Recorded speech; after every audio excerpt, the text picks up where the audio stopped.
Last class तक हमने discussion किया था कंज्यूमर इक्विलिब्रियम, वो भी चैप्टर नंबर 4 जो कि है ऑर्डिनल अप्रोच। इसका दूसरा नाम था इंडिफरेंस कर्व एनालिसिस।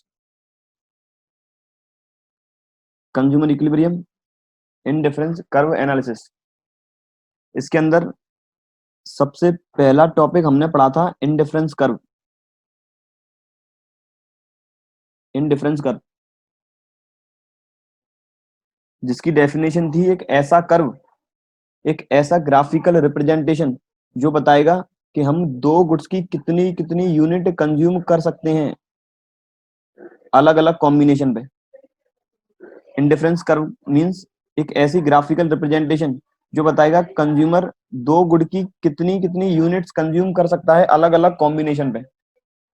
और इसकी कुछ अजम्पशंस थी। नंबर 1 कि कंज्यूमर अपनी सारी इनकम एक गुड पे खर्च नहीं कर सकता, मतलब उसे दोनों गुड की, गुड एक्स या फिर गुड वाई या फिर गुड ए और गुड बी की कुछ कुछ यूनिट कंज्यूम करनी पड़ेंगी। इसका मतलब ना कभी ये वाई एक्सिस को टच करेगा ना कभी एक्स एक्सिस को टच करेगा। ये तो थी अजम्पशन नंबर 1 इसकी। जो सेकंड नंबर अजम्पशन थी वो थी जो गिवन गुड है, कंज्यूमर जो भी गुड कंज्यूम करना चाहता है वो उसकी इनकम के अंदर आ जाना चाहिए। कंज्यूमर की इनकम इतनी सफिशिएंट होनी चाहिए कि जितने भी यूनिट परचेज करना चाहता है, कंज्यूम करना चाहता है, वो इसकी इनकम के अंदर आने चाहिए। एक असम्पशन जो कल हमने डिस्कस नहीं की वो थी कि कंज्यूमर सभी पॉइंट्स पर इनडिफरेंट है। सभी पॉइंट्स पर इनडिफरेंट का मतलब है each combination gives equal level of satisfaction.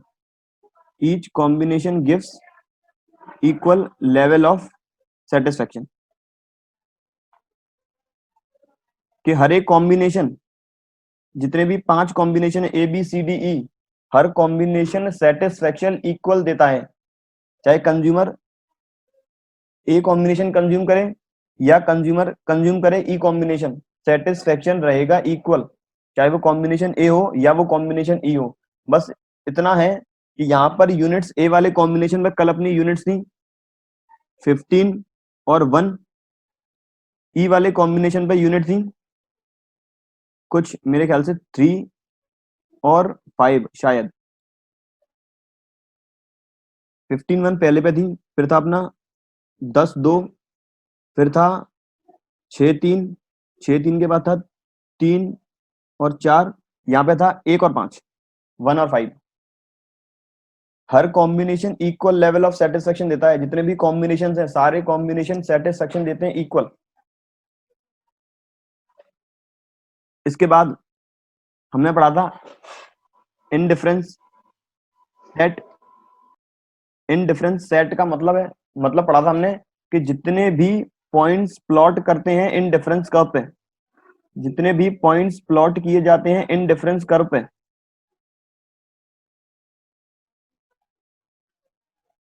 जितने भी पॉइंट्स प्लॉट करेंगे इन डिफरेंस कर्व पे,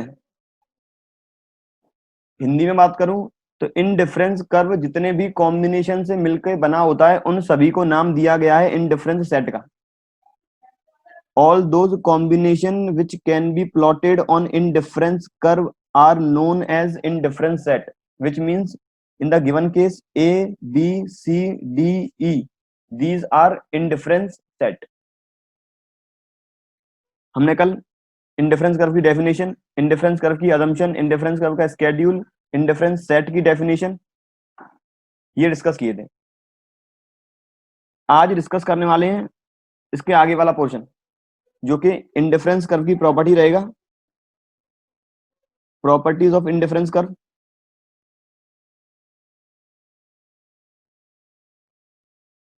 प्रॉपर्टीज ऑफ इंडिफरेंस कर्व और रहेगा monotonic preference. Monotonic preference, monotonic preference. पहले बात करेंगे मोनोटोनिक प्रेफरेंस की। मोनोटोनिक प्रेफरेंस क्या है? एक मैं सिंपल सा एग्जांपल लूं।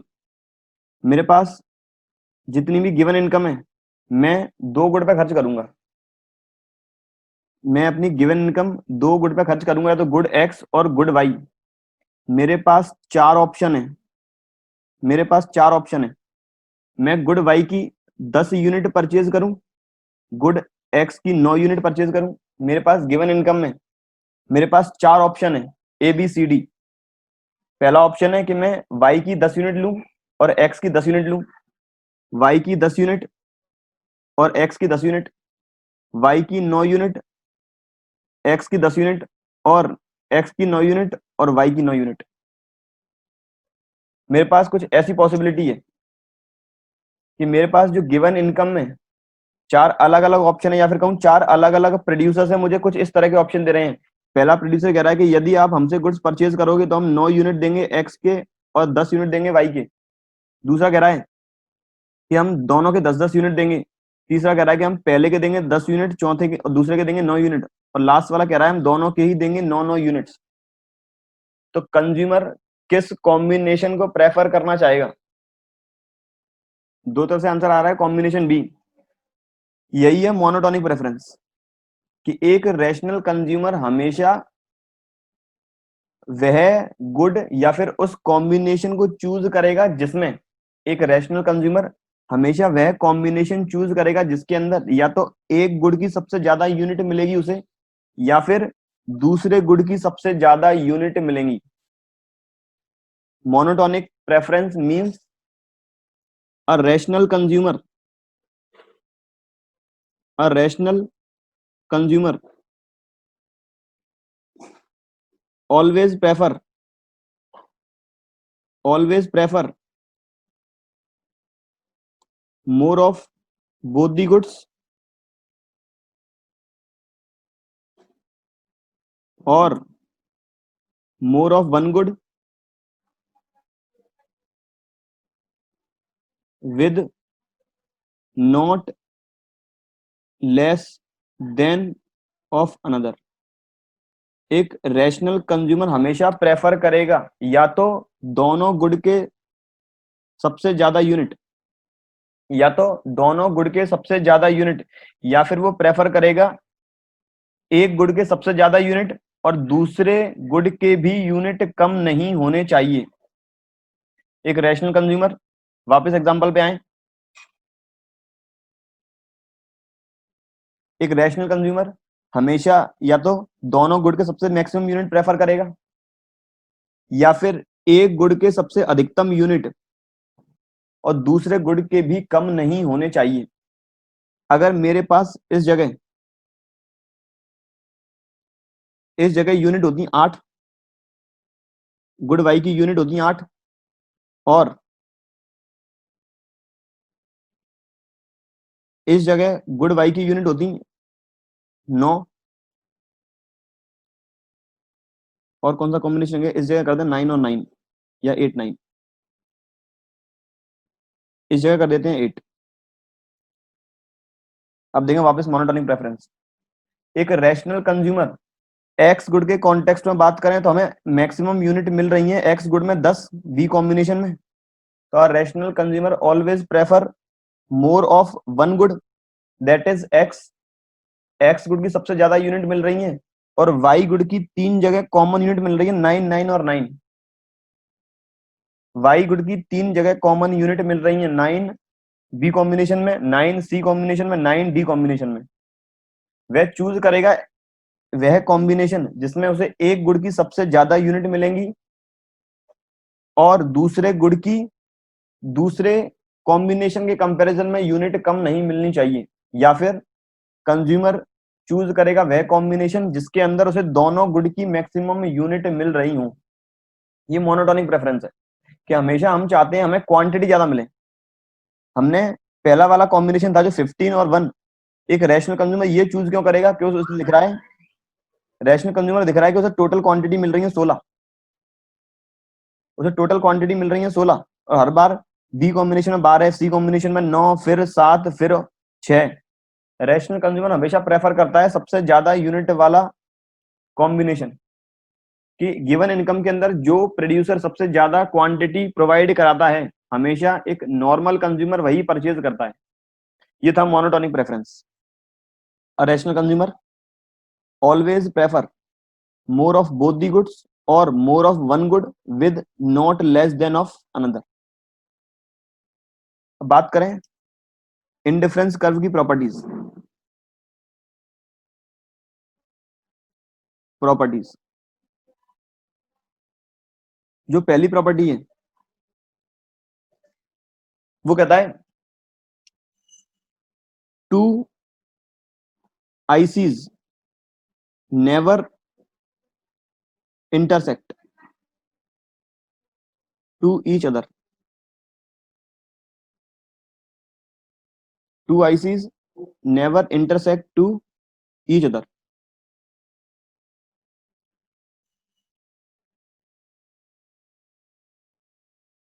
मतलब ये ग्राफ कभी भी पॉसिबल नहीं है जो मैं नीचे बना रहा हूं। ये IC1 है और ये IC2 है। ये ग्राफ कभी भी पॉसिबल नहीं है, क्योंकि यदि मैं अगर वेरियस पॉइंट्स प्लॉट करता हूं दोनों आईसीज पे,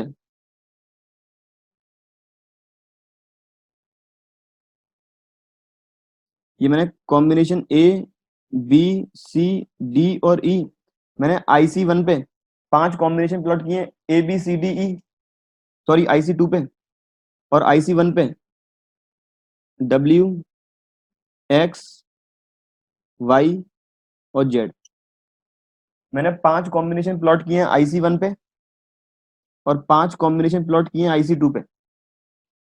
IC1 पे जो कॉम्बिनेशन है वो है डब्ल्यू एक्स सी वाई और जेड। जो मेरे IC2 पे है वो है ए बी सी डी और ये ई। मेरे दो अलग अलग आईसीज हैं। अगर मैं मैथमेटिकल इक्वेशन के हिसाब से बात करूं और इंडिफरेंस कर्व की अगर वापस डेफिनेशन रिपीट करूं, इंडिफरेंस कर्व कहता है कि जितने भी कॉम्बिनेशन प्लॉट किए जाते हैं एक कर्व पे, इंडिफरेंस कर्व की डेफिनेशन, जितने भी पॉइंट्स प्लॉट किए जाते हैं इंडिफरेंस कर्व पे, सारे पॉइंट या सारे कॉम्बिनेशन सेटिस्फेक्शन देते हैं इक्वल। मेरे पास IC2 के अंदर 5 कॉम्बिनेशन है ए बी सी डी ई, पांचों कॉम्बिनेशन का सेटिस्फेक्शन, पांचों कॉम्बिनेशन का सेटिस्फेक्शन इक्वल ड्राइव हो रहा है, तो मैं कह सकता हूं कंज्यूमर इनडिफरेंट है ए बी सी डी और ई के बीच में। कंज्यूमर इनडिफरेंट है ए बी सी डी ई के बीच में। दूसरा जो आईसी है मेरा IC1, इसके अंदर डब्ल्यू एक्स सी वाई और जेड, ये मेरी दो अलग अलग इक्वेशन बन गई हैं। पहली इक्वेशन है कि जब consumer A B C D E combination में से कोई एक कंज्यूमर कोई एक कॉम्बिनेशन चूज कर सकता है जहां पर सेटिस्फेक्शन इक्वल रहेगा ए बी सी डी ई का। और दूसरी इक्वेशन में डब्ल्यू एक्स सी वाई जेड, इन पांचों कॉम्बिनेशन का सेटिस्फेक्शन रहेगा इक्वल। कंज्यूमर कोई भी कॉम्बिनेशन कर सकता है चूज, कंज्यूमर इनडिफरेंट है इन सारे कॉम्बिनेशन के बीच में। मैथमेटिकल के अकॉर्डिंग जो सी कॉम्बिनेशन है वो दोनों में कॉमन आ रहा है, तो यदि सी और एक्स बराबर हैं और सी और बी बराबर हैं तो इसका मतलब एक्स और बी भी बराबर होंगे। सिंपल सी बात है। तो इसका मतलब जितने भी कॉम्बिनेशन है इन दोनों इंडिफरेंस कर्व पे, IC1 और IC2 पे, सभी का सेटिस्फेक्शन इक्वल है। तो हम कह सकते हैं ए बराबर सी बराबर डी बराबर ई बराबर एक्स डब्ल्यू वाई और जेड, ये वाली इक्वेशन कह सकते हैं इसके हिसाब से, इस ग्राफ के हिसाब से। तो लेकिन यदि कंज्यूमर IC2, बात वापस रिपीट कर रहा हूं, यदि कंज्यूमर IC2 वाले इंडिफरेंस कर्व के किसी भी कॉम्बिनेशन को अचीव करता है, यदि कंज्यूमर IC2 वाले इंडिफरेंस कर्व में से किसी भी कॉम्बिनेशन को चूज करता है या फिर IC1 के किसी भी कॉम्बिनेशन को चूज करता है, दोनों इंडिफरेंस कर्व के सेटिस्फेक्शन अलग अलग होंगे, क्योंकि इंडिफरेंस कर्व पर जितने भी एक इंडिफरेंस कर्व पे जितने भी कॉम्बिनेशन बनेंगे इनका सेटिस्फेक्शन इक्वल होगा। इस इंडिफरेंस कर्व पे जितने भी कॉम्बिनेशन बनेंगे इनका सेटिस्फेक्शन इक्वल होगा, जितने भी कॉम्बिनेशन बने। यदि कोई दूसरा इंडिफरेंस कर्व भी है तो इसका मतलब कंज्यूमर अपनी उस इंडिफरेंस कर्व को अटेन करने के लिए इनकम कंज्यूमर को कुछ एक्स्ट्रा या फिर कम खर्च करनी पड़ रही होगी। यदि दो अलग अलग इंडिफरेंस कर्व है तो कंज्यूमर IC2 के कॉम्बिनेशन अचीव करने के लिए इनकम अलग स्पेंड करता है, IC1 के कॉम्बिनेशन अचीव करने के लिए इनकम स्पेंड अलग करता है। अगर मैं IC2 के इस कॉम्बिनेशन को अटेन करना चाहूं, इस कॉम्बिनेशन को अटेन करना चाहता हूं, तो कहीं ना कहीं इस वाले कॉम्बिनेशन पे यदि y एक्सिस पर गुड y है और x एक्सिस पर गुड x है, तो इस वाले कॉम्बिनेशन पे इसे नाम दिया गया मैं ABCD, इसे नाम देते हैं W। तो कहीं ना कहीं W वाले कॉम्बिनेशन की यूनिट्स A वाले कॉम्बिनेशन से ज्यादा होंगी। जो W वाला कॉम्बिनेशन है यहां पर गुड X की यूनिट तो सेम होंगी, या फिर यदि W वाले को A से कंपेयर करें, W वाले को A से कंपेयर करें तो यहाँ पर गुड X की भी यूनिट ज्यादा होंगी और गुड Y की भी यूनिट ज्यादा होंगी, क्योंकि यहाँ पर डिफरेंस अलग ही दिख रहा है गुड X और गुड Y के कॉन्टेक्स्ट में। तो इसका मतलब W वाले सेटिस्फेक्शन को, W वाले कॉम्बिनेशन को मैं अचीव करना चाहता हूं तो इस पर गुड X की यूनिट भी ज्यादा होंगी और गुड Y की यूनिट भी ज्यादा होंगी, और ये इंडिफरेंस कर्व भी दूसरा है। तो कंज्यूमर इस वाले कॉम्बिनेशन, W वाले कॉम्बिनेशन को अचीव करने के लिए इनकम ज्यादा खर्च कर रहा होगा, और यदि ज्यादा इनकम खर्च करता है तो उसे ज्यादा सेटिस्फेक्शन चाहिए। यदि कंज्यूमर इनकम ज्यादा खर्च करेगा तो ज्यादा सेटिस्फेक्शन चाहिए। हाँ, यदि मैं IC1 के किसी कॉम्बिनेशन को भी अचीव करता हूं तो इनमें इनकम बराबर स्पेंड हो रही है, चाहे कॉम्बिनेशन A कंज्यूम करें या कॉम्बिनेशन D कंज्यूम करें, A और D का सेटिस्फेक्शन इक्वल है, इनकम बराबर ही खर्च हो रही है। लेकिन यदि W वाला मुझे कॉम्बिनेशन अटेन करना है तो मुझे इनकम थोड़ी ज्यादा स्पेंड करनी पड़ेगी, और ज्यादा इनकम स्पेंड करूंगा तो कंज्यूमर को सेटिस्फेक्शन ज्यादा मिलेगा। It means the indifference curve on which consumer spent more income, it means indifference curve जिसपे कंज्यूमर ज्यादा इनकम स्पेंड करता है उसका सेटिस्फेक्शन भी रहेगा ज्यादा, उसका सेटिस्फेक्शन भी रहेगा ज्यादा, और जिस पे लेस इनकम स्पेंड करता है उसका सेटिस्फेक्शन रहेगा लेस। IC2 का सेटिस्फेक्शन ज्यादा होगा, IC1 का सेटिस्फेक्शन कम होगा। तो ये वाला पहला जो ग्राफ है ये कभी भी पॉसिबल नहीं है, क्योंकि यदि मैं ये मानता हूं कि IC2 वाला जो इंडिफरेंस कर्व 2 है इस पर कंज्यूमर इनकम ज्यादा खर्च कर रहा है तो इससे सेटिस्फेक्शन ज्यादा मिलना चाहिए था इन कंपैरिजन टू IC1, लेकिन इक्वेशन तो कह रही है कि सभी पॉइंट के सेटिस्फेक्शन इक्वल हैं, तो यह पॉसिबल नहीं है। It means two indifference curve never intersect to each other, ये ग्राफ है गलत। मैं एक ग्राफ की और बात करूं, अब क्लियर समझ में आ जाएगा कि किस IC से सेटिस्फेक्शन मिलेगा ज्यादा। मेरे पास IC1 है, IC2 है और ये IC3 है। अब किस ग्राफ का या फिर किस IC का सेटिस्फेक्शन ज्यादा रहेगा, यदि मैं 3 लाइन और ड्रॉ कर दूं उन पे कॉम्बिनेशन, और ये मेरा A कॉम्बिनेशन, ये मेरा B कॉम्बिनेशन और ये मेरा C कॉम्बिनेशन, किस कॉम्बिनेशन का सेटिस्फेक्शन हाईएस्ट होगा? IC3। IC3 के कॉम्बिनेशन C का। अब ऐसा क्यों? क्योंकि IC3 पर इनकम खर्च हुई होगी ज्यादा, या फिर मैं कह सकता हूं जो प्रॉपर्टी नंबर सेकंड है, जो इंडिफरेंस कर्व हायर रहेगा वो सेटिस्फेक्शन देगा ज्यादा, या फिर मैं कह सकता हूं higher IC give higher level of satisfaction property number second, कि जो IC सबसे ऊपर रहेगा वो सबसे ज्यादा सेटिस्फेक्शन देगा क्योंकि उस IC पर कंज्यूमर इनकम खर्च करता है ज्यादा। Property number second, higher IC gives higher level of satisfaction.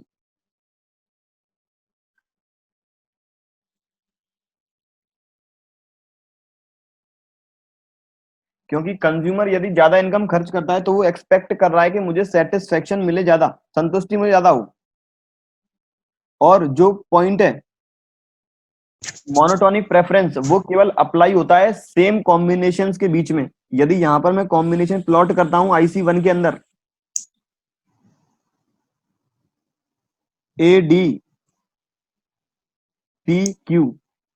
तो इन सभी कॉम्बिनेशन पर मोनोटोनिक प्रेफरेंस अप्लाई होगा। ABCQ पर मोनोटोनिक प्रेफरेंस अप्लाई नहीं होगा, क्योंकि मोनोटोनिक प्रेफरेंस अप्लाई होता है जब गिवन इनकम के अंदर गुड्स परचेज किए जाएं, या फिर जब एक ही इंडिफरेंस कर्व के ऊपर ही कॉम्बिनेशन लाई करें। तो जो भी इंडिफरेंस कर्व हाईएस्ट रहेगा वो सबसे ज्यादा सेटिस्फेक्शन देगा, क्योंकि कंज्यूमर हमेशा उस इंडिफरेंस कर्व के कॉम्बिनेशन को अचीव करने के लिए या फिर उस आईसी के किसी भी सेट को अचीव करने के लिए हाईएस्ट इनकम करता है स्पेंट। ये थी property number second, higher IC gives higher level of satisfaction. अब प्रॉपर्टी नंबर थर्ड, जो है आईसी स्लोप्स डाउनवर्ड।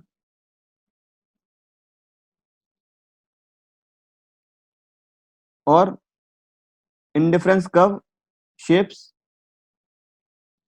कॉन्वेक्स। कि इंडिफरेंस कर्व डाउनवर्ड रहेगा, या मैं कह सकता हूं जो शेप रहेगी इंडिफरेंस कर्व की वो रहेगी कॉन्वेक्स। कॉन्वेक्स क्यों रहेगी?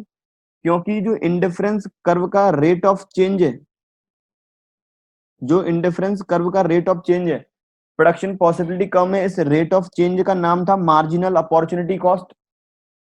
यहां पर इस रेट ऑफ चेंज का नाम है marginal rate of substitution. Marginal rate of substitution, PPC के अंदर इसका नाम था marginal rate of transformation.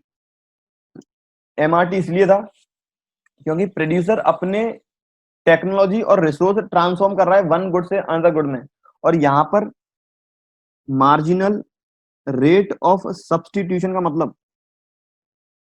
Marginal rate of substitution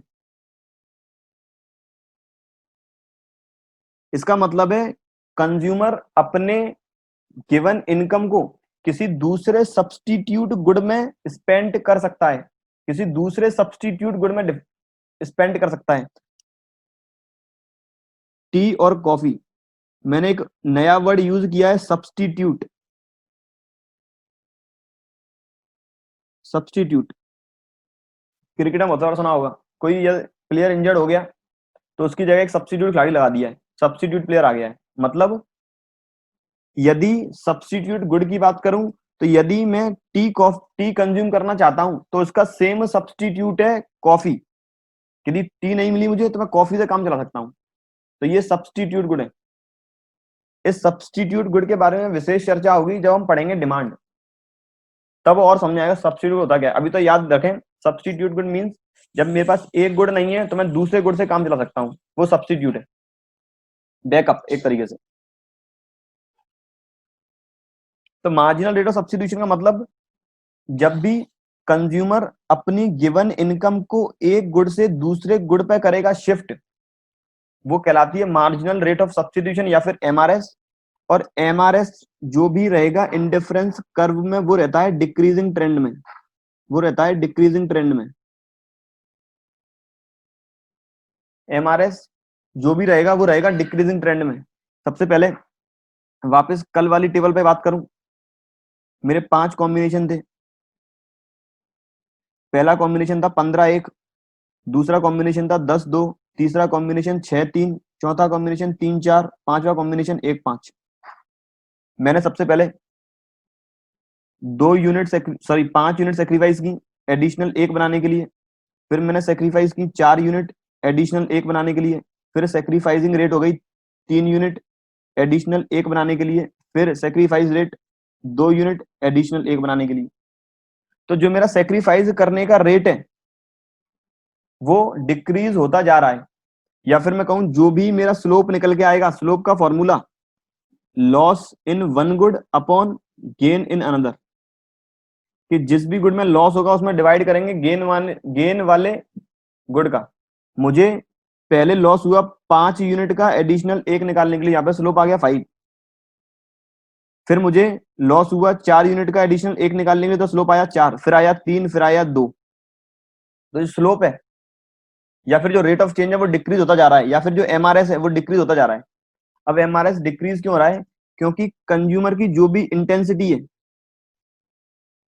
consumer की जो भी इंटेंसिटी है कि स्टार्टिंग में वो कंज्यूम कर रहा था, स्टार्टिंग में वो एक कॉम्बिनेशन पे कंज्यूम कर सकता था 15 यूनिट वाई के 1 यूनिट एक्स का, फिर उसने सेक्रीफाइस किए 5 यूनिट एडिशनल एक कंज्यूम करने के लिए। फिर जो रेट ऑफ इंटेंसिटी है, तीव्रता है, कहीं ना कहीं अब उसकी जो रेट ऑफ इंटेंसिटी है वाई गुड के कंटेक्स्ट में ज्यादा है। स्टार्टिंग में उसने केवल 5 यूनिट सेक्रीफाइस की थी मैक्सिमम, फिर उसने सेक्रीफाइस की रेट कम कर दी, क्योंकि उसके लिए अब गुड एक्स लीस्ट इंपोर्टेंट होता गया, इसलिए उसने गुड वाई की कम यूनिट सेक्रीफाइस की है। MRS decreases because the rate of intensity rises with the sacrifice, or we can say the intensity of the consumer rises with sacrifice of each additional unit। कि जो consumer की intensity है, तीव्रता है, एक good से दूसरे गुड पर शिफ्ट करने की, वाई गुड से एक्स गुड में शिफ्ट करने की, ये बढ़ती गई। मतलब उसके मन में वाई गुड को कंज्यूम करने की ज्यादा इच्छा थी। स्टार्टिंग में उसने 5 यूनिट सेक्रीफाइस कर दी, फिर उसने केवल 4 की, क्योंकि उसे वाई गुड ज्यादा कंज्यूम करना था। तो ये थी अपनी प्रॉपर्टी नंबर 3 कि जो शेप आएगा इंडिफरेंस कर्व का वो रहेगा कॉन्वेक्स, इसकी स्लोप रहेगी डाउनवर्ड, इसकी स्लोप रहेगी डाउनवर्ड, कुछ इस तरीके से। ये थी प्रॉपर्टी नंबर 3, क्योंकि एमआरएस डिक्रीज होता है, क्योंकि एमआरएस का स्लोप रहता है वो रहता है डाउनवर्ड। अगली प्रॉपर्टी, या फिर उसे अजम्पशन भी मान सकते हैं, चौथी, IC can't touch X axis and Y axis. जो इंडिफरेंस कर्व है वो कभी भी टच नहीं करेगा ना एक्स एक्सिस को ना वाई एक्सिस को।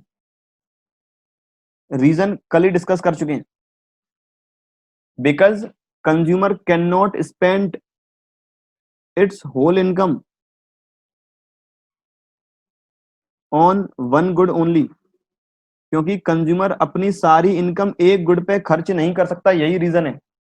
That's why indifference curve can't touch X axis और Y axis, that's why indifference curve can't touch X axis और Y axis,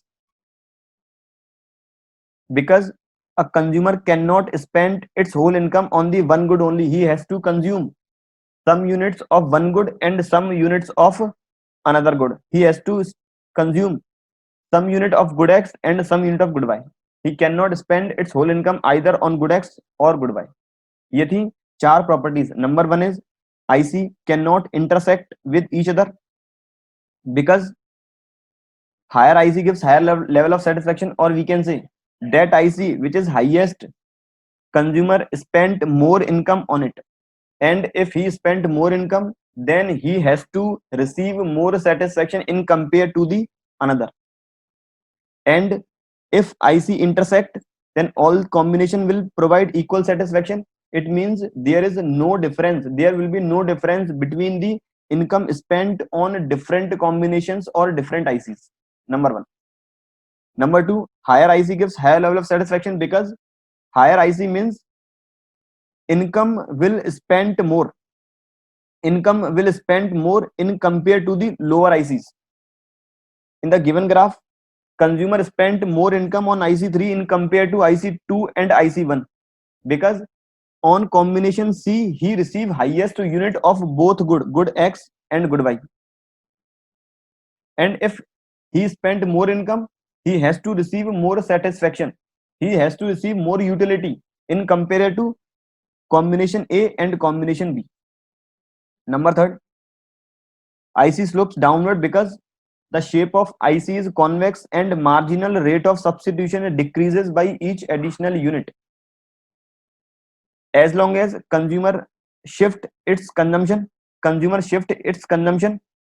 his intensity rises in context of first good, so the marginal rate of substitution decreases and the shape of IC will be convex। Number 4 is IC cannot touch x axis or y axis because a consumer cannot spend its whole income on the one good only. He has to consume some unit of good x and some units of good y. He can't spend its complete income on good y or on good x. यही था properties indifference curve की चारों.